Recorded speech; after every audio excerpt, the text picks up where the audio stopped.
Headlines नंतर आपलं पुन्हा एकदा स्वागत। एक महत्त्वाची बातमी, पाकिस्ताननं आता भारताला पत्र लिहिलेलं आहे। सिंधू जल करारावर पुनर्विचार करा अशी विनंती करण्यात आलेली आहे। परराष्ट्र मंत्रालयाला पाकिस्ताननं हे पत्र पाठवलेलं आहे।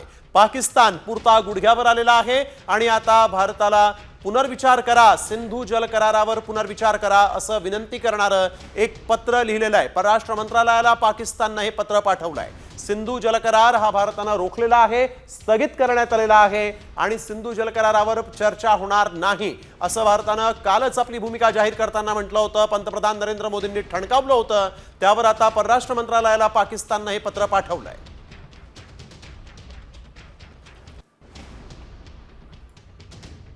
तर आपण बघतोय भारताने ही विनंती जी आहे ती फेटाळून लावलेली आहे। सिंधू जल करारावर पुनर्विचाराची विनंती पाककडून करण्यात आली होती, परंतु पाकची ही विनंती आता भारताने फेटाळून लावलेली आहे।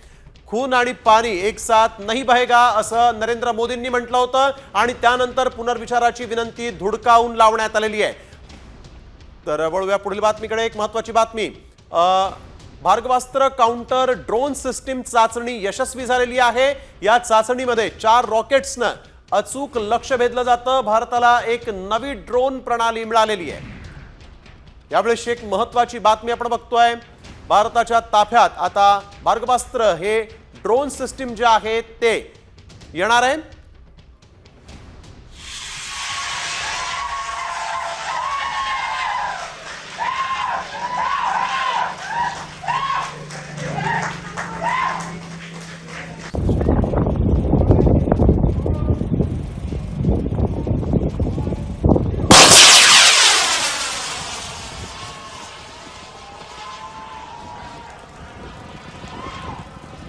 तर आपण बघतोय यावेळेस भार्गवास्त्र काउंटर ड्रोन आता भारताच्या ताफ्यात येणार आहे। यावेळेस एक सगळ्यात महत्त्वाची भारताची ताकद वाढवणारी बातमी। आणि आता पाहूयात वॉर 50 बातम्या। ऑपरेशन सिंदूर अंतर्गत भारतानं अनेक पाकिस्तानी हवाई तळांवर हल्ला केलाय, ज्यामध्ये धावपट्टी, हँगर आणि इमारतींचं नुकसान झालेलं आहे। यामध्ये सुक्कूर, नूर खान, सरगोधा, भुलारी, जाकोबाबाद आणि रहीम यार खान एअरबेसचा समावेश आहे। मॅक्सार टेक्नॉलॉजीनं सॅटेलाइट फोटोही घेतलेले आहेत। भारताचं यशही यामुळे उघड झालेलं आहे।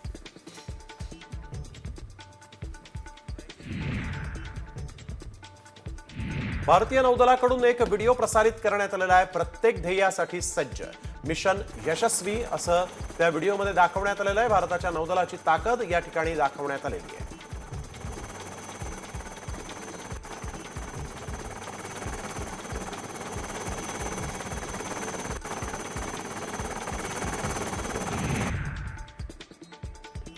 ऑपरेशन सिंदूरच्या यशाबद्दल 70 देशांच्या संरक्षण प्रतिनिधींना माहिती देण्यात आलेली आहे आणि या मोहिमेतून भारत आणि पाकिस्तान संबंधांच्या सामान्यपणाची व्याख्या नव्यानं करण्यात आल्याचं सांगण्यात आलं। रशिया, स्वीडन, नेपाळ, इजिप्त आणि अन्य देशांच्या दूतावासांमध्ये कार्यरत संरक्षण प्रतिनिधींची याबाबत बैठक पार पडली।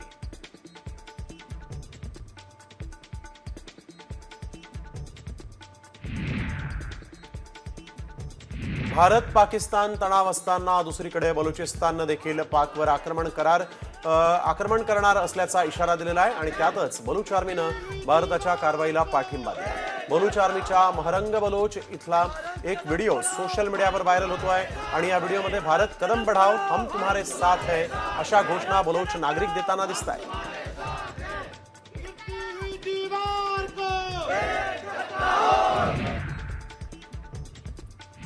भारतानं उद्ध्वस्त केलेल्या दहशतवादी कॅम्पला पाकिस्तान आता मदत करतोय। उद्ध्वस्त केलेले दहशतवादी कॅम्प पाक सरकार पुन्हा उभारणार आहे।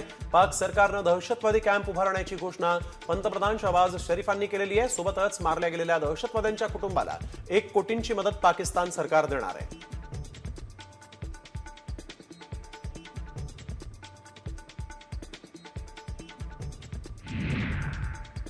जम्मू काश्मीरच्या शोपियानमध्ये लष्करानं काल केलेल्या कारवाईमध्ये 3 दहशतवाद्यांचा खात्मा झाला आणि या अतिरेक्यांकडून मोठा शस्त्रसाठा जप्त करण्यात आलाय। AK-47, मॅगझिन्स, हँड ग्रेनेड तसंच आधार कार्ड, पैसेही सापडलेले आहेत। शाहिद कुट्टे हा पहलगाम हल्ल्याचा मास्टरमाइंड आणि LETचा वरिष्ठ कमांडर होता।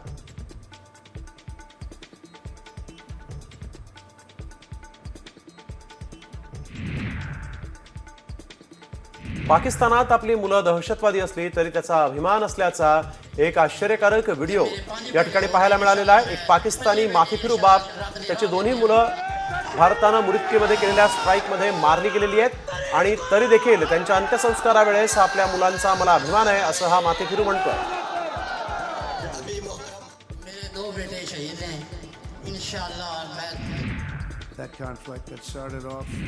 अमेरिकेचे राष्ट्राध्यक्ष डोनाल्ड ट्रम्प यांनी भारत आणि पाकिस्तान यांच्यामधील संबंधांबाबत महत्त्वाचं वक्तव्य केलं। दोन्ही देशांमध्ये सध्या शांतता असल्याचं सांगताना त्यांनी दोन्ही देशांच्या नेत्यांचं कौतुक केलेलं आहे।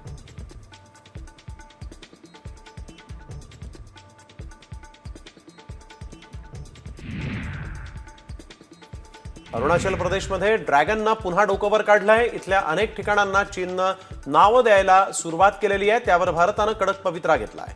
नाव देण्याचे चीनचे निरर्थक आणि हास्यास्पद प्रयत्न सुरू आहेत। अरुणाचल प्रदेश भारताचा अविभाज्य भाग होता, आहे आणि नेहमीच राहील असं परराष्ट्र मंत्रालयानं सांगितलेलं आहे।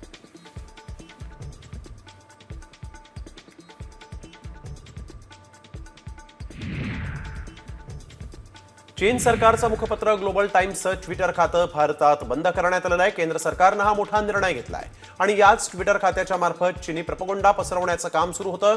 त्यानंतर ग्लोबल टाइम्स हे चीन सरकारचं एक मुखपत्र होतं, त्याचं ट्विटर अकाउंट भारतात बंद करण्यात आलेलं आहे।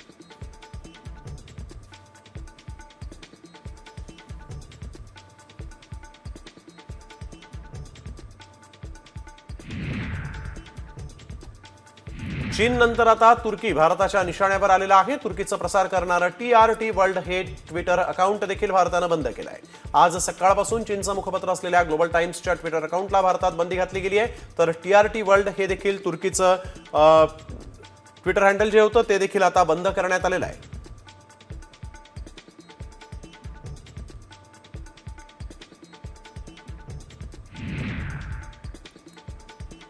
युद्धकाळात पाकिस्तानला मदत करणं आता तुर्कीला भारी पडणार आहे। उदयपूरमधील व्यापाऱ्यांनी तुर्कीमधून मार्बल आयात बंद करण्याचा निर्णय घेतलेला आहे। उदयपूर हे आशियातील सर्वात मोठं मार्बल व्यापार केंद्र मानलं जातं, मात्र तुर्की पाकिस्तानला मदत करत असल्यामुळे त्यांच्याशी व्यापार न करण्याचा निर्धार करण्यात आलेला आहे।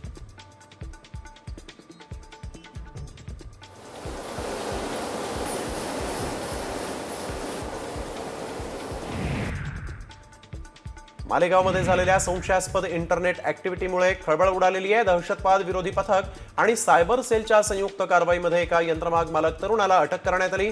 पाकिस्तानच्या वेबसाईट सर्च केल्याच्या संशयावरून त्याला ताब्यात घेण्यात आलेलं आहे। त्याची सुमारे 6 तास कसून चौकशी करण्यात आली।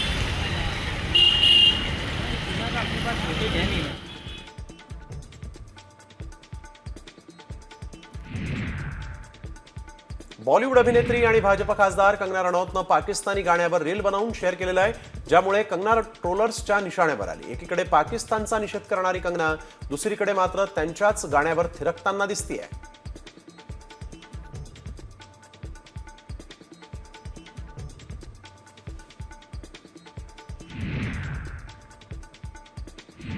गायक सोनू निगमनं कर्नाटक हायकोर्टात दाखल केलेल्या याचिकेवर 15 मे रोजी सुनावणी होणार आहे। एका चाहत्याला फटकारत सोनू म्हणाला होता की पहलगाममध्ये जे घडलं त्याचे हेच कारण आहे, तुम्ही इथं जे करत आहात त्याचं हेच कारण आहे। सोनू निगमच्या याच वक्तव्यानंतर बंगळुरूमधील अवहालहल्ली या पोलीस स्टेशनमध्ये त्याच्या विरोधात गुन्हा दाखल करण्यात आला होता।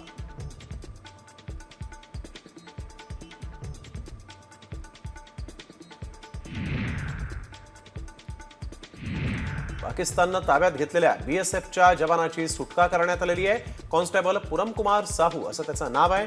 अटारी सीमेवरून ते भारतात परतलेत। त्यानं 23 एप्रिलला अनावधानानं आंतरराष्ट्रीय सीमा ओलांडली होती आणि त्यानंतर पाकिस्ताननं त्याला ताब्यात घेतलं होतं। पहलगाम दहशतवादी हल्ल्याच्या दुसऱ्याच दिवशी ही घटना घडली आहे।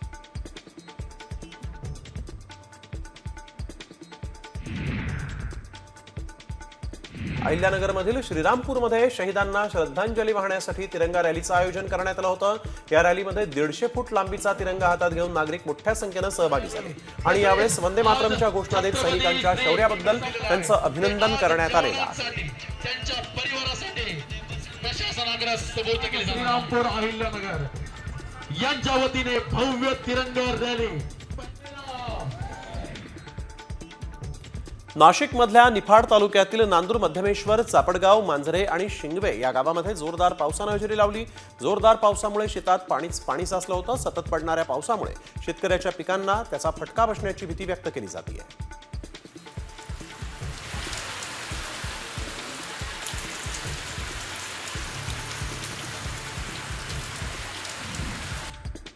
धुळ्याच्या साक्री तालुक्यामध्ये वादळी वाऱ्यासह झालेल्या पावसात घरांची पडझड झाली आणि या तालुक्यातील नागरिकांचं जनजीवन उद्ध्वस्त झालं असून पूर्ण संसार उघड्यावर आलाय। आपल्या आयुष्यभराचा कष्टानं जमवलेला संसार उघड्यावर पडल्यामुळे एका नुकसानग्रस्त वृद्ध महिलेला अश्रू अनावर झाले होते।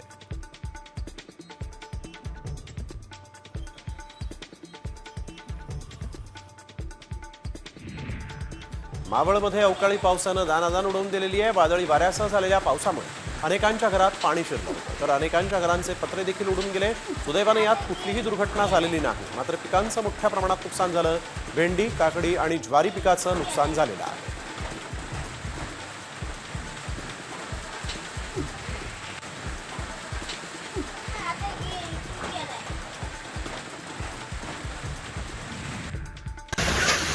धाराशिव जिल्ह्याला सलग दुसऱ्या दिवशी अवकाळीचा तडाखा बसला। उमरगा, तुळजापूर, भूम, धाराशिवमध्ये वादळी वाऱ्यासह पाऊस झाला। जवळपास तासभर झालेल्या पावसानं शिवारात पाणी झालं होतं। दरम्यान आजही हवामान विभागानं धाराशिव जिल्ह्यात पावसाचा येलो अलर्ट जारी केलेला आहे।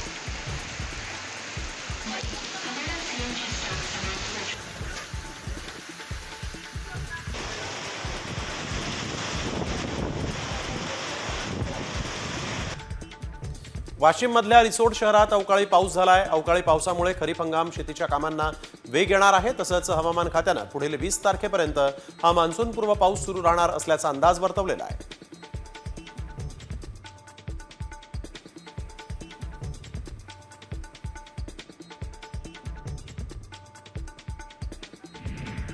कोल्हापूरच्या शिरोळ तालुक्यातील कुरुंदवाड, नृसिंहवाडी परिसरात जोरदार अवकाळी पाऊस झाला। काही ठिकाणी सकल भागामध्ये पाणी साचलं होतं। उकाड्यानं हैराण झालेल्या नागरिकांना या पावसानं दिलासा दिलेला आहे। शिवाय शेती पिकांना देखील याचा फायदा झाला आहे।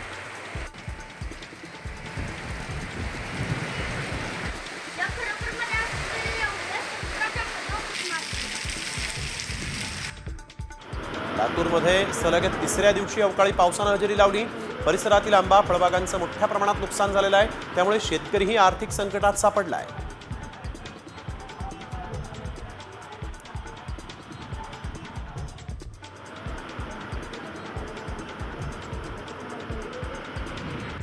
पिंपरी चिंचवडमध्ये अवकाळी पावसानं दमदार हजेरी लावली आणि त्यामुळे वातावरणात गारवा निर्माण झाला।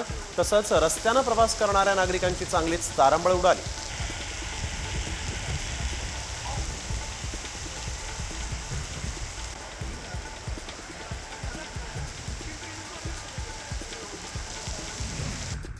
नंदुरबार जिल्ह्यात वादळी वाऱ्यासह तुफान पाऊस झाला। दळगाव तालुक्यातील काकडदा परिसरामध्ये पावसाची धुवाधार बॅटिंग पाहायला मिळाली। सातपुडा परिसरात सतत पाऊस पडत असल्यामुळे उत्पादक शेतकऱ्यांना देखील मोठा फटका बसलाय। तसंच अनेक झाडं उन्मळून पडलेली आहेत।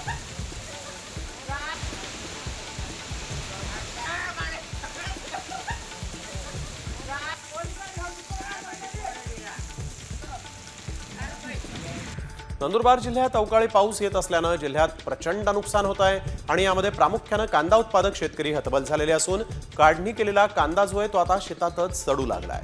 जवळपास 3 एकर मध्ये हा कांदा होता आणि या कांद्याचं नुकसान झाल्यामुळे शेतकरी बेजार झाले।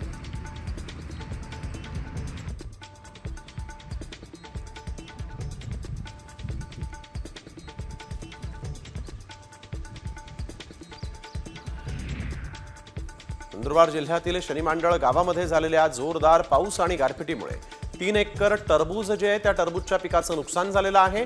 शेतकऱ्यांनी लावलेल्या 3 एकर क्षेत्रातील टरबूज खराब झालं असून नुकसान झाल्यामुळे शेतकरी हतबल झाले। पिकासाठी लावलेला 1.5 ते 2 लाखांचा खर्च यामुळे वाया गेला आहे।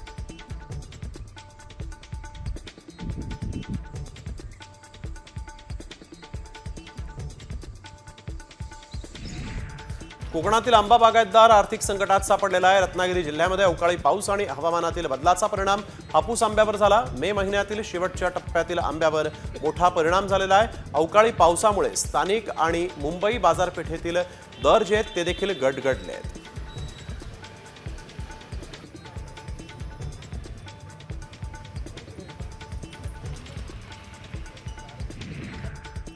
धुळ्यातल्या सिंदखेडा तालुक्यातील मालपूरसह परिसरातील गावांमध्ये आगामी खरीप हंगामातील पूर्वतयारीला प्रारंभ झालेला आहे। कापूस लागवडीसाठी शेतमशागतीच्या कामांना वेग आलेला आहे। मे महिन्याच्या शेवटच्या आठवड्यामध्ये यावेळेस नियोजन शेतकऱ्यांनी केलेलं असल्यानं मशागतीच्या कामांना आता मात्र वेग येऊ लागला आहे।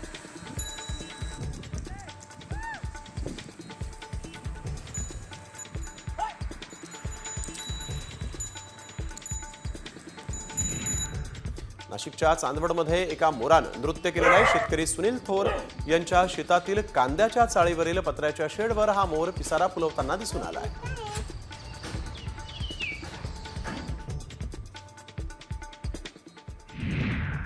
तर एक महत्त्वाची बातमी, पुणे विमानतळावर 10 कोटी रुपयांचं चरस जप्त करण्यात आलेलं आहे। महसूल गुप्तचर विभागानं ही कारवाई केली असून बँकॉक ते पुणे प्रवास करणाऱ्या 2 प्रवाशांना या प्रकरणी अटक करण्यात आलेली आहे। आरोपींच्या चौकशीत मुंबईमध्ये चरस विक्रीसाठी आणलं जात होतं। 10 कोटींचं चरस जप्त करण्यात आलेलं आहे। महसूल गुप्तचर विभागानं ही धडक कारवाई केलेली आहे। बँकॉक ते पुणे प्रवास करणाऱ्या दोघांना आता अटक करण्यात आलेली आहे। मुंबईमध्ये चरसची विक्री करण्यात येणार होती। पुणे विमानतळावर आता हे चरस जे आहे ते जप्त करण्यात आलेलं आहे। यावेळेसची एक मोठी कारवाई आपण बघतोय। या प्रकरणी दोघांना पोलिसांनी आता बेड्या ठोकलेल्या आहेत।